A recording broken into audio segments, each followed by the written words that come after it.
Apakah tak ada cara tadah tangan standard yang Rasulullah ajar? Ataupun terserahlah, asalkan tadah sudah. Yang ini banyak orang mungkin terlepas pandang. Sedangkan Rasulullah SAW pesan, fa iza sa'alallah fas'aluhu bibutuni akifakum wala tazharu bizuhuriha wala tas'alu bizuhuriha. Bila mana kamu nak minta sesuatu daripada Allah, hendaklah kamu tadahkan, bentangkan akifakum, perut tapak tangan. Mana perut tapak tangan, tuan-tuan? Ni perut tapak tangan. Wala tas'aluhu bizuhuriha, jangan kamu tunjukkan belakang tapak tangan ni kepada Allah. Cuba tengok kita berdoa macam mana, tuan-tuan. So, kita ubah keadaan ni. Walaupun nampak remeh benda ni, cuma bagi saya tak remeh, tuan-tuan. Assalamualaikum warahmatullahi wabarakatuh. Innal hamdalillah nahmaduhu wa nasta'inuhu wa nastahdihi wa nastaghfiruh wa na'udzu billahi min shururi anfusina wa min sayyiati a'malina.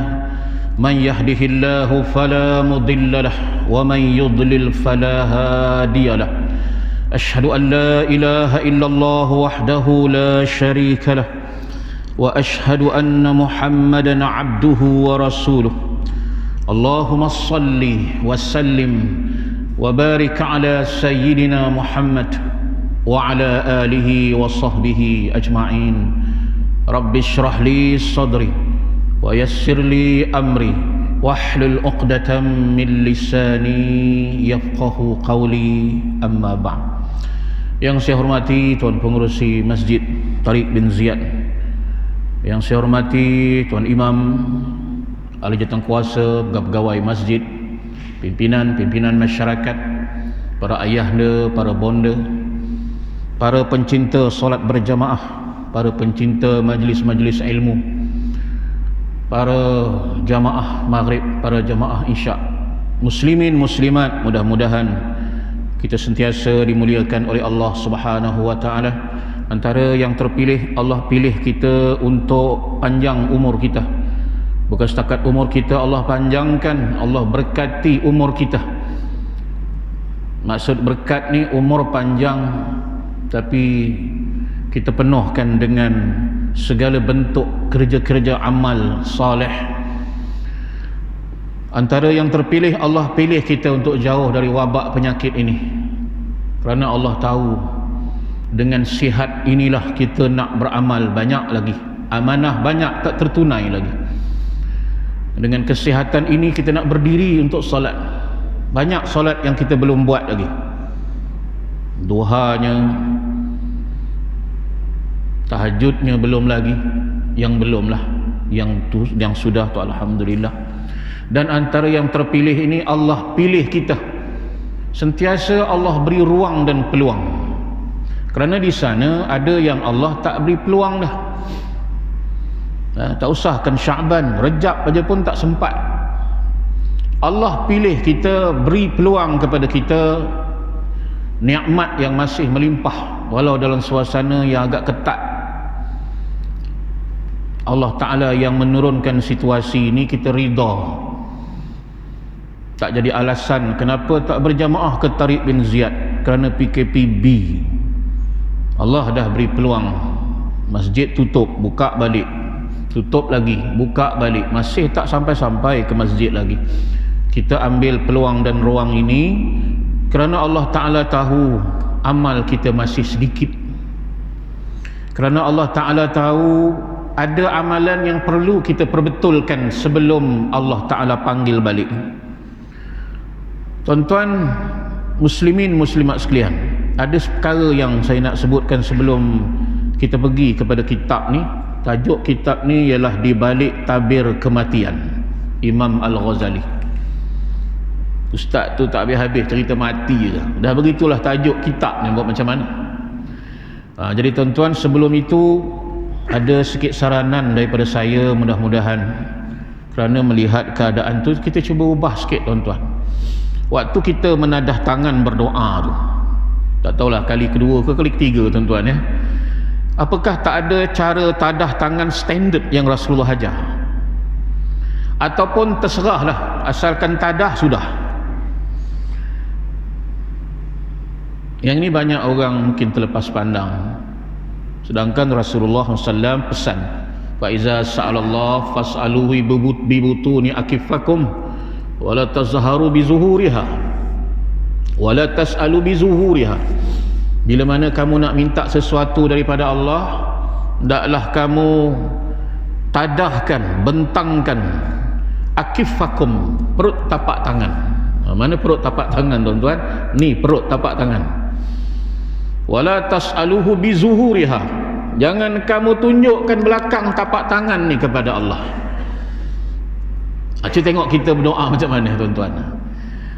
So, kita ubah keadaan ni. Walaupun nampak remeh benda ni, cuma bagi saya tak remeh, tuan-tuan. Sebab kita nak minta apa yang tuan-tuan minta tadi, panjang umur, murah rezeki, sihat tubuh badan, minta. Apa kata kalau doa kita tu Allah Ta'ala gantungkan?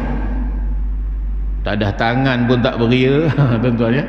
Ada yang letak atas peha, daripada dulu kecil sampailah hari ni tua. Ginilah cara doa dia. Ni siku ni beralas ke lutut. Agak-agak apa malaikat kata, tuan-tuan? Ni tak open dak ni, kita bagi dia separuh aja. Ada beza tak orang yang berdoa dengan orang yang dibuat santai tak berdoa? Ada beza, tuan-tuan. Tahap makbul tu, apakah tahap makbul tak angkat tangan ataupun kita lepas tangan? Mana tahap makbul paling tinggi? Dah tentu menadah tangan. Kenapa, tuan-tuan? Memperlihatkan kita nak sungguh. Ada orang dia tadah tangan gini, tuan-tuan perhati, terutama hari Jumaat. Amin, amin. Nak sebut amin pun tak sebut, tak keluar perkataan amin tu. Masa bila dia keluar perkataan amin, tuan-tuan? Masa bila? Masa imam sebut Rabbana, tu ditunggu. Tu paling tunggu sekali. Rabbana atina, masa itulah dia sebut amin. Sepatah ya. Apa malaikat kata? Nak minta panjang umur konon, nak sebut amin aja malas. Sebab tu, tuan-tuan, jom kita buat sama-sama. Mungkin masalah umat ini satu aja, doa tu. Sebab tu Ibrahim Adham sebut ada 10 sebab doa kita Allah Ta'ala tak makbul. Ada 10 hijab. Ni ustaz lain nak cerita 10 hijab tu. Saya ada kitab ni, tuan-tuan. 10 hijab. Kita kena jangan buat 10 perkara ni, insya-Allah angkat doa, makbul terus. Belum lagi dengan Nabi sebut ada 3 perkara menyebabkan doa tidak diangkat oleh para jemaah ini. Kita sembahyang jemaah dengan 4 imam sekali, tak diangkat doa tu. Yang pertamanya, apabila jemaah tidak suka kepada imam. Jangan main-main, tuan-tuan ya. Sebab tu imam dia tak boleh kelompok sana kelompok sini, tak boleh. Seorang imam dia kena silaturahim ukhuwah semua orang. Supaya apa? Supaya jemaah senang dengan dia. Dia tak boleh duduk ke haluan kiri, haluan kanan, tak boleh. Dia kena netral dalam kehidupan bermasyarakat ni, tuan-tuan, yakni menjaga silaturahim. Apalagi kalau Pak Imam suka menyakitkan hati jemaah. Jemaah pula balas padan muka, katanya. Aku pun pandai sakit hati juga. Tuan-tuan, kesannya doa tak diangkat. Satu qaryah tu tak diangkat. Rugi tak, tuan-tuan? Rugilah. Mana-mana wanita yang suaminya tidur malam dalam keadaan marah pada isteri, itu juga tidak diangkat doa dia. Itu di antaralah, tuan-tuan ya, di antara yang saya ingat lah. Jadi, tuan-tuan, jom kalau kita tinjau cara Rasulullah tadah tangan, cuba tengok Rasulullah tadah tangan macam mana, tuan-tuan. Besok nak perang Badar, malam ni Rasulullah berdoa, lepas main syak, tangan Rasulullah begini, tuan-tuan, separas bahu. Kalau bawah sikit tak apa, tapi separas bahu Rasulullah angkat atas pada kepalanya. Makin malam makin tinggi tangan Rasulullah. Mana ada Nabi lepas tangan begini? Ya Allah, kau bagi menang je lah perang besok. Aku kan Nabi, kau bagi perang besok ni bagi menang je, tak boleh. tak payah tadah tangan. Rasulullah tak payah tadah tangan pun Allah makbul. Tapi kenapa Nabi berpenat lelah tuan-tuan? Tangan Rasulullah lepas main isyak begini. Sampai subuh Nabi biarkan tangannya begini. Tuan-tuan, saksi yang melihat itu ialah Abu Bakar As-Siddiq. Melihat Rasulullah begini menedah tangannya sampai pagi, sampai subuh. Sedangkan dia Nabi, minta je lah apa-apa tuan-tuan, makbul. Tapi kenapa Nabi mesti berpenat lelah begini menedah tangan? Ya Allah, kalau kau kalahkan kami dalam perang Badar ini, tidak ada siapa lagi yang akan menyembahmu di atas muka bumi ini. Ya Allah, berilah kami kemenangan. Begini tangan Nabi sampai subuh. Cuba yang penat ke tidak tangan Nabi tuan-tuan? Kita pula hari ni doa mengalah ke lutut hari ni tuan-tuan. Ada yang begini, kita tengok hari Jumaat tuan-tuan. Ada begini pun ada begini pun ada hari Jumaat. Saya kata kalau gini dah macam pernah tengok ya tuan-tuan. Letaklah tangan nak letak macam mana, yang penting doa. Mesti ada cara standard yang Nabi ajar. Sehingga Rasulullah nak menanti ke subuh tuan-tuan, sehingga tubuh Rasulullah tu jadi lemah, jatuh, tangan Nabi diangkat lagi, sehingga burdah yang Nabi yang duk sibai dekat bau ni tuan-tuan ya, burdah ni jatuh, sehingga Abu Bakar datang angkat balik burdah ni, letak di atas bahu Nabi, bisik kepada Rasulullah, cukuplah ya Rasulullah, kami yang nengok ni tak tahan. Berianya Nabi menedah tangan, mari kita pula tuan-tuan ya, ala kadar amin, nak sebut amin pun susah tuan-tuan ya. Jadi kalau kita doa tak sungguh tuan-tuan, terbayang bagaimana jauhnya kita daripada pengabulan doa itu oleh Allah Subhanahu Wa Taala. Kalau ke tangan kita ala kadar je, ada yang sambil tengok telefon pun ada, tengok WhatsApp amin, tangan sebelah ni amin. Terbayang kan malaikat tu tengok waktu kita menedah tangan tu, malaikat Raqib dan Atid sedang berada di sisi kita. Dan kata setengah ulama, tubuh badan kita ni bagi dua. Sebelah kanan ni ada 20 malaikat yang jaga bibir, jaga hidung jangan jatuh.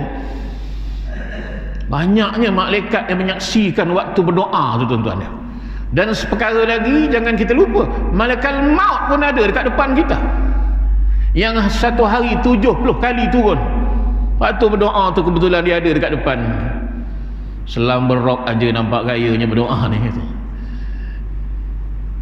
Jom masa kita berdoa tuan-tuan, kita kena merasakan hal-hal yang seperti itu. Boleh jadi itulah sebabnya doa umat Islam selama ni, tepi Kaabah, depan Kaabah, di Raudah, doa yang selamba-selamba begitulah, menyebabkan Allah Ta'ala kita minta benda lain, Allah beri benda lain. Ya Allah, kau satukanlah umat Islam jadi berpecah belah. Ya Allah, kau berikan kekuatan kepada kita umat Islam, Allah beri kelemahan kepada umat Islam seluruh dunia. Ya Allah, kau angkatlah COVID-19, tak angkat-angkat. Kerana kita buat sambil lewa, macam Allah Ta'ala ni pak saudara kita je tuan-tuan. Tak maaf lah ya, sebab kadang-kadang penat kita menegur tuan-tuan. Jom masa kita tadah tangan tuan-tuan, ikut cara Rasulullah, tak usahlah begini. Tengok dia orang sekarang melampau nampak gaya tuan-tuan ya. Kita buat ala kadar separah bahu, doa tuan-tuan.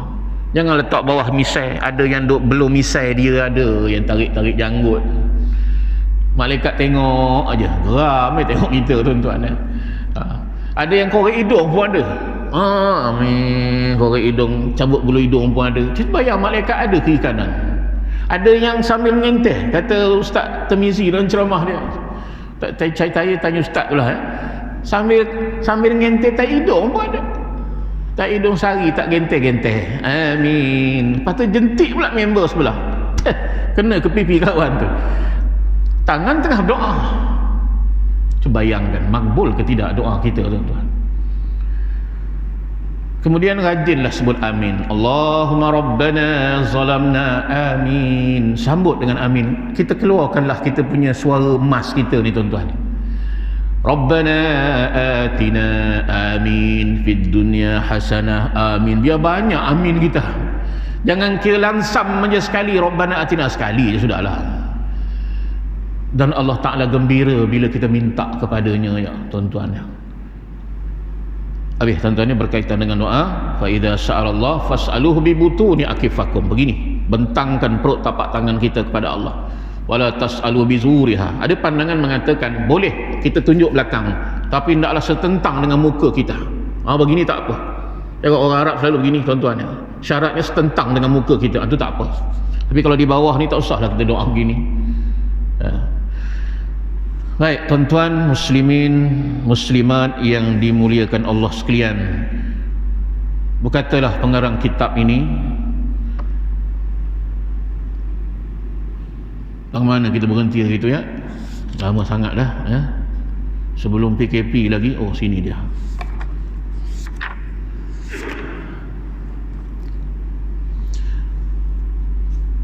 Mussala ibn Adam wa ila janbihi 99 maniyatan in akhta'athul manaya waqa'a fil haram. Perumpamaan manusia itu seakan-akan dikepung oleh 99 macam sebab kematian. Tuan-tuan, di sekeliling kita ni ada 99 sebab kematian. Kalau tuan-tuan tak percayalah tuan-tuan ya, tuan-tuan balik sekarang, ambil tapak tangan kanan, letak dekat dada belah kiri ni. Lepas tu pejam mata, rasakan degupan jantung. Kalau Allah Ta'ala tu jenis marah, murka dengan kita tuan-tuan ya, semayang tak semayang, zakat pun tak juga katanya, sedekah pun kedekut, Allah Ta'ala kata berhentikan jantung dia. Ramai orang mati tuan-tuan. Jantung kita ni dia macam telefon coverage tuan-tuan ya. Allah pastikan jantung kita ni berdegup, sentiasa berdegup. Sebab Allah sayang kita. Mu semayang ke tak semayang, jantungnya jangan berhenti dulu. Mu derhaka ke, menipu isteri ke, jantung jangan berhenti. Allah dia tak dendam tuan-tuan. Kalau Allah Ta'ala ni dia dendam, tak ada Rahman, tak ada Rahim. Siapa yang tinggal subuh sepanjang hayatnya lebih 5 kali, berhentikan jantung. Ramai orang mati tuan-tuan. Tapi tak solat, hidup nikmat melimpah tuan-tuan. Apapun yang kita buat kadang-kadang tu menyeleweng daripada ajaran agama, kita tetap hidup. Allah tetap limpahkan ya. Sentiasa Allah Ta'ala sayang kepada kita, beri peluang kepada kita.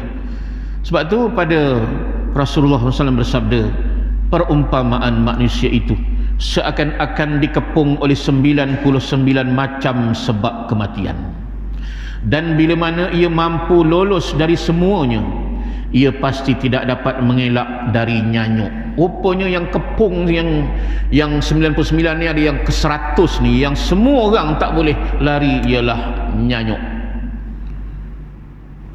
Kalau dia sesihat-sihat sekalipun, dia akan sampai ke tahap ini. Dan di sekeliling dia sentiasa ada kepungan daripada kematian itu. Abdullah bin Mas'ud radhiyallahu anhu meriwayatkan bahawa pada suatu hari Rasulullah SAW membuat garis persegi 4. Nabi buat garis 4 segi kotak. Baginda menarik garis pada pusatnya. Daripada pusat kotak yang 4 tengah-tengah tu ditarik keluar, lalu menarik garis-garis lain pada sisinya. Tarik daripada tengah, tarik keluar ya. Dan menarik sebuah garis lain di luarnya, di luar kotak. Baginda bersabda, kalian tahu tak apa yang sedang aku lukis ni? Ini kaedah cara dakwah Nabi ni, dia bukan ceramah aja, melukis pun boleh berdakwah. Ya, Rasulullah dipraktikkan dengan melukis juga boleh berdakwah. Yang penting dakwah, ajak orang kepada kebaikan-kebaikan itu. Para sahabat menjawab, Allah dan Rasulnya lah yang lebih mengetahui. Sambil menunjuk garis yang ada di tengah-tengah, baginda bersabda, ini adalah manusia dan ini adalah ajal yang mengelilinginya. Rupanya ajal ni sekeliling kita tuan-tuan. Apapun yang kita buat di sekeliling kita ni, ajal sentiasa mengintai kita. Lepas tu kita jangan rasa selesa sangat tuan-tuan ya. Kita ingat dengan berjoging ni sihat. Ada yang orang tengah berjoging jatuh meninggal. Kita ingat dengan sihat ni boleh panjang umur kita. Tak rupanya ya. Ingat kok sibuk-sibuk aktif mesyuarat sana mesyuarat sini kok makin sihat. Tak. Atas meja mesyuarat tu tersembam dia, meninggal situ. Ingat happy-happy ni boleh panjang umur ha? Depan TV tengok lawak sana lawak sini gelak ha ha ha, lepas tu senyap je ha. Tengah gelak pun meninggal juga, biru je ya. Jadi kita ni terdedah sangat tuan-tuan, terdedah sangat. Kalau Allah tak pelihara kita daripada pagi tadi sampai ke malam ni tuan-tuan, kalau Allah tak pelihara kita, kita sangat terdedah kepada kematian ini. Kenapa? Belum lagi bila dah sampai masanya tuan-tuan, mudah aja ya, tersepak tunggul, rebah jatuh ke tanah, meninggal.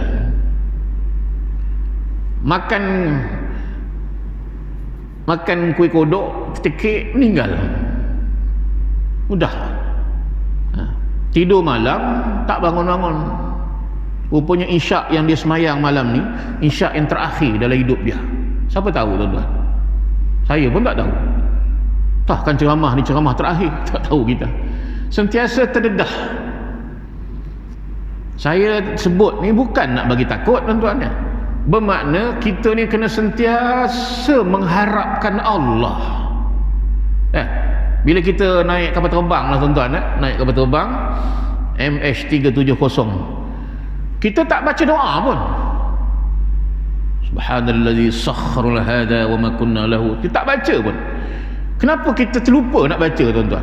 Kerana kita yakin dengan pesawat yang enjin kiri kanan paling canggih dalam dunia ni takkan tak sampai. Begitu pikiran kita. Kita naik motor datang masjid tadi, kita sumbat kunci dekat tengkuk motor, start, tak baca bismillah pun. Kenapa tuan-tuan? Mesti sampainya masjid tu. Kenapa? Tayar baru tukar, pelak baru tukar, baru lepas overhaul lagi. Tempat duduk seat pun tak buang plastik lagi. Takkan tak sampai. Allah nak ajar kita, walaupun canggih macam mana pun pesawat yang kamu naik itu tuan-tuan ya,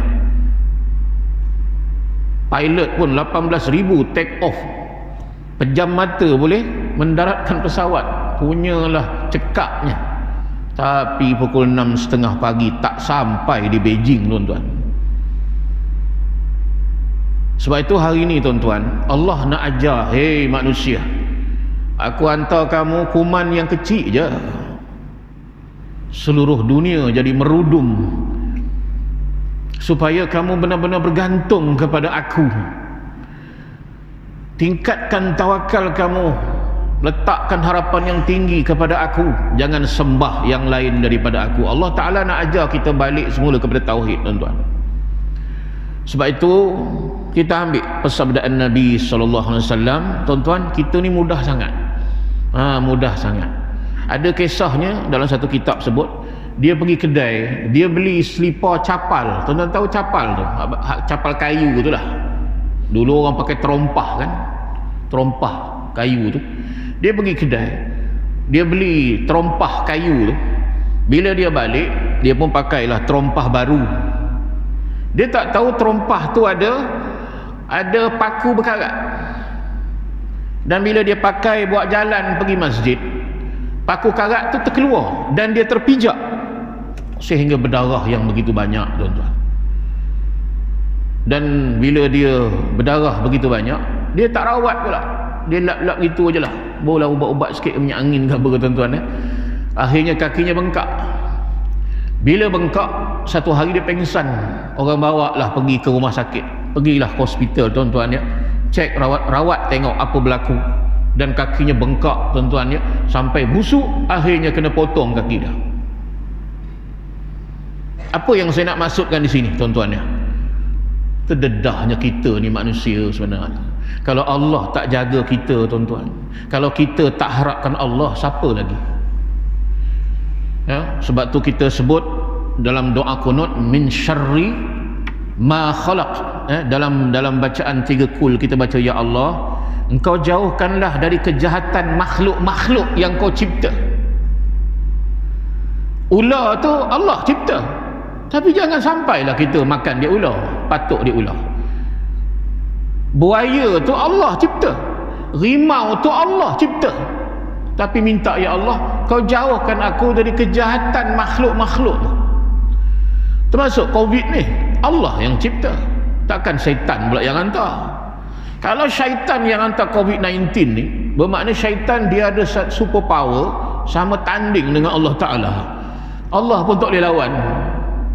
Allah Ta'ala yang hantar, tuan-tuan. Ya. Jadi kita minta jauh daripada segala wabak penyakit. Balik semula kepada kitab kita ni, Nabi laka 4 segi. Ini adalah manusia dan ini adalah ajal, dikelilingi oleh ajalnya. Malaikat 70 kali daripada pagi tadi ni turun sekejap. Dan malaikat ni bukan dia duduk goyang kaki nengok kita, dia tenung anak mata kita.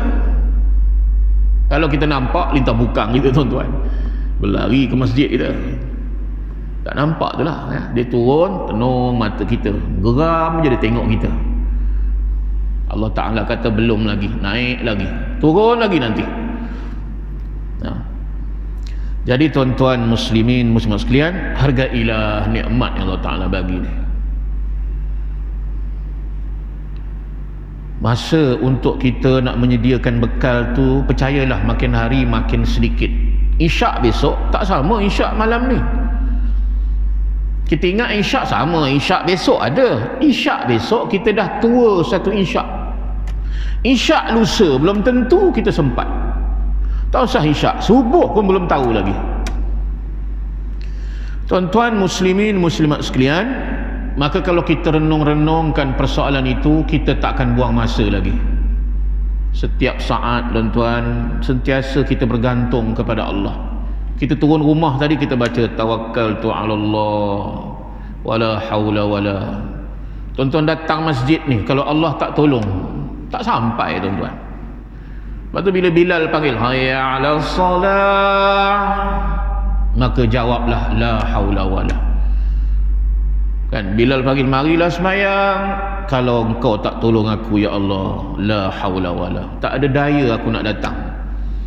Lepas tu lepas semayang kita jangan sombong. Kita semayang maghrib tadi ni Allah tolong kita, nasrum minallah, tolong. Sebab tu syukur, kan? Begitu juga Bilal sebut hayya 'alal falah, marilah menuju kemenangan. Tak boleh menang kalau Allah tak tolong. Tak tahulah ada orang berjuang, dia tak harapkan pertolongan Allah. Pelik eh? Kita berjuang apa pun, tuan-tuan, dalam kehidupan kita ini sentiasa mengharapkan nasrum minallah, pertolongan daripada Allah. Kalau Allah tak tolong, tak menang. Takkan 1000 orang dalam perang Badar lawan 113 menang hak yang minoriti. Macam mana tu? Senjata canggih tak ada, kepakaran melawan tentera musuh pun jauh beza dia, boleh menang. Maknanya apa, tuan-tuan? Allah turunkan pertolongan kepada baginda Nabi kita Muhammad sallallahu alaihi wasallam. Mesti ada syarat-syarat dia. Nak turun pertolongan tu mesti ada syarat. Jadi kita penuhi syarat-syarat itu, ya. Kita tengok Muhammad Al-Fatih, tuan-tuan, ya. Nak jadi tentera aku, semayang rawatib jangan ada yang tinggal, sampai tahap itu. Baik, balik semula. Kemudian sambil menunjuk pada garis-garis yang mengitarinya, baginda bersabda, dan ini adalah peristiwa-peristiwa yang mengancam. Jika lulus ataupun jika kita dapat selamat daripada kitaran-kitaran yang satu, ia akan terkena oleh yang lain. Sakit jantung, darah tinggi, macam-macam, tuan-tuan. Dan garis di luar ini adalah angan-angannya. Garis di luar tu angan-angan. Kita punya angan-angan apa, tuan? Angan-angan kita. Lepas ni balik berhenti kedai makan roti canai, itu angan-angan kita. Esok nak mula satu projek besar, angan-angan tuan-tuan. Ya. Tak apa angan-angan yang baik, disebab angan-angan itulah kita bangkit berusaha. Tapi manusia ni ada yang panjang angan-angan dia, padahal dia tak tahu, tak berapa hari je lagi dia hidup. Contoh, Allah Ta'ala catat di Lauh Mahfuz umur dia 70 tahun aja, dia tak tahu. Dan umur dia sekarang ni 69 tahun 3 minggu, ya. Maknanya tinggal seminggu lagi nak beramal, dia tak tahu. Kalau aku tahulah, aku akan beribadat sebanyak-banyaknya. Jadi tuan-tuan, jangan tangguh-tangguh lagi. Bila nak mula ke masjid Tariq bin Ziyad, nantilah tarawih Ramadan. Kalau sempat tarawih. Kalau kita tengok tahun lepas, berapa ramai saudara-saudara kita 2-3 hari sebelum Ramadan meninggal. Jangan kita tangguh-tangguh tuan-tuan ya. Dan garis di luar ini adalah angan-angannya hadis sahih riwayat Bukhari. Anas berkata, Rasulullah sallallahu alaihi wasallam bersabda, anak cucu Adam itu boleh menjadi nyanyuk, dan ada 2 hal yang menyertainya, yakni keserakahan dan angan-angan. Dia serakah tuan-tuan, sifat tamak. Makin kita berumur ni, makin tamakkan dunia. Kalau boleh hak orang tu jadi hak kita, hak kita belum tentu dapat. Kalau boleh hak orang tu jadi hak kita. Makin tua makin serakah tuan-tuan ya. Dan makin panjang angan-angannya ya. Kata Rasulullah SAW, makin panjang angan-angannya, masih lagi nak pangkat, padahal umur tu Allahu Akbar ya. Allah dah bagi umur panjang tu, sepatutnya jangan jadi serakah macam tu. Kalau boleh jawatan ya, nak kumpul harta dunia, duit dan sebagainya. Dan dalam riwayat lain disebutkan, dan ada 2 hal bersamanya yang tetap muda, walaupun dah tua, tapi ada benda yang muda seumur, iaitulah keserakahan terhadap harta dan keserakahan terhadap usia. Kalau boleh nak hidup lama tanpa beramal, maksudnya serakah dengan usia ni, maksudnya kalau boleh nak hidup lama lagi, agak-agak berapa tahun lagi tuan-tuan. Saya dah 52 dah, ada lagi 50 tahun lagi, mustahil tuan-tuan. Situ aja kita kali-kalikan ya. Tak ada harapan tuan-tuan. Ada harapan 100 tahun lagi? Tak ada tuan-tuan. Jadi perbanyakkanlah bekal ya. Jagalah 2 hubungan ni. Pertama, hubungan ke atas. Hubungan ke atas ni jaga tuan-tuan. Ada tak solat yang tinggal? Kita kasih settle tuan-tuan ya. Solat ada tinggal tak? Ada. Dah qada? Belum. Puasa sebelum Ramadan ni ada? Belum qada lagi? Ada. Hubungan ke atas jaga elok-elok. Jangan sampai hubungan tu break, pecah tuan-tuan ya. Tuhan marah kita 24 jam, jangan. Ke atas. Kemudian hubungan sesama manusia, hablum minan nas. 2 perkara ni kita kena jaga elok-elok, 2 perkara ni tuan-tuan. Jangan kita sibuk dengan semayang kita je, jiran sebelah rumah tak pernah tegur, berkelahi sokmoh, maki hamun orang saja kerja ni, bermusuh saja. Sikit nak belengan, sikit mai tuan-tuan, jenis panglima punya. Tuan-tuan, 2 hubungan ni kita kena jaga sebelum mati, selamat kita dunia akhirat tuan-tuan ya. Dah ustaz, ramai sangat musuh, kalau boleh kita jangan bermusuh lah tuan-tuan ya. Ya. Pernah buat salah, kita minta maaf. Rugi ke minta maaf? Tak rugi, selamat akhirat tuan-tuan ya. Esok orang semua masuk syurga, kita berdiri kat pintu, mat apa tak masuk lagi? Orang semua dah masuk ni. Aku ada problem tak selesai kat dunia dulu, tu ada tu ya. Si Mamat tu aku dulu berkelahi masa di dunia, aku kena tunggu dia sekarang ni tuan-tuan. Orang semua dah masuk dalam syurga, kita tinggal kat luar. Susah tak kita? Ribuan tahun menunggu, tercegat dekat situ. Jom masuk. Tak boleh masuk, Allah belum bagi lagi. Kenapa? Tu tak settle lagi, tu dulu berkelahi kat dunia, aku tak maafkan dia. Tuan-tuan, kita ni kadang-kadang terlampau bermusuh. Aku takkan maaf dunia akhirat. Sedap mulut cakap tuan-tuan, sedap mulut ya. Kita nyalakan lilin, ulurkan jari kita, rasa kalau boleh tahan api tu, tahanlah api neraka tuan-tuan. Hebat sangat kalau bercakap tuan-tuan. Rugi tak kalau maafkan orang? Tak rugi tuan-tuan ya. Maka maafkanlah, yang penting selamat kita dunia akhirat. Baik tuan-tuan, habis dah masa kita ni. Oh 28 dah ya. Jadi tuan-tuan muslimin muslimat yang dikasihi sekalian, marilah kita perbanyakkanlah amal. Bila sebut tentang kematian ni, saya yang bercakap ni pun sepatutnya tak layak nak menyampaikan, sebab saya pun terdedah pada kematian. Ustaz tu cerita macam dia tak mati. Mati juga tuan-tuan. Berapa ramai penceramah pak ustaz kita yang satu masa dulu bersama di sini, sekarang dah tak ada. Ustaz-ustaz kita, alim ulama, Allah yarham Ustaz Ismail Kamus, berapa banyak pusat-pusat rawatan dia. Ya ustaz, ya, dia rawat orang, dia pun meninggal juga.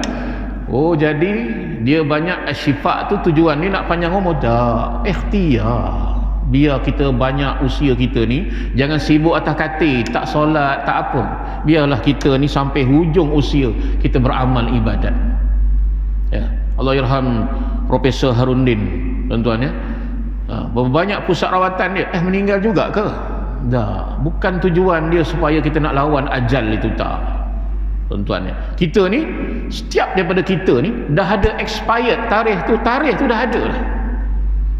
Saya dah ada tarikh dah, Allah tahu ni bila tarikh tu. Tiap-tiap orang ada dia punya expired date. Sebab tu tuan-tuan, teruskan beramal ya, solat sekhusyuk mungkin. Kita semua akan kembali kepada Allah Subhanahu wa taala dan kita akan bertemu dengan namanya kematian. Dan bila kita mati, kita diletakkan di satu terminal, bukan masuk syurga lagi, di terminal ya, Jannatul Barzakh. Di situ pun dah ada azab dan juga nikmat. Maka bagaimana perjalanan kita? Berapa lama kita kena menunggu dekat situ? Ribuan tahun. Umur kita di dunia paling lama pun ada 100 tahun lah, contoh lah tuan-tuan ya. Ada umur 90 tahun kan, ada orang umur 90 tahun. Perjalanan di alam barzakh lebih lama ribuan tahun daripada hidup di dunia. Rugi buat maksiat. Buat maksiat ni boleh nikmat 10 minit lah, tapi kita gadaikan kehidupan akhirat rupanya lebih panjang lagi. Di padang mahsyar tu ribuan tahun berdiri, lagi lama dari hidup di dunia ni tuan-tuan. Jadi apa sangat kita nak kejar dunia ni sehingga kita meninggalkan kewajipan, kita langgar perintah Allah hanya untuk hidup di dunia ni. Boleh ke selamat tuan-tuan? Tak selamat kita di dunia. Sekadar itu sajalah perjumpaan kita pada hari ini. InsyaAllah kita berjumpa lagi tuan-tuan. Cuba tuan-tuan dapatkan buku ni, Imam Ghazali di balik tabir kematian ni. Mudah-mudahan lebih khusyuk pembelajaran kita tuan-tuan berkaitan dengan kematian. Kita kena belajar benda-benda yang bakal kita nak jumpa ni tuan-tuan. Kita kena tahu lepas ni masuk ke liang lahat ada benda dekat situ.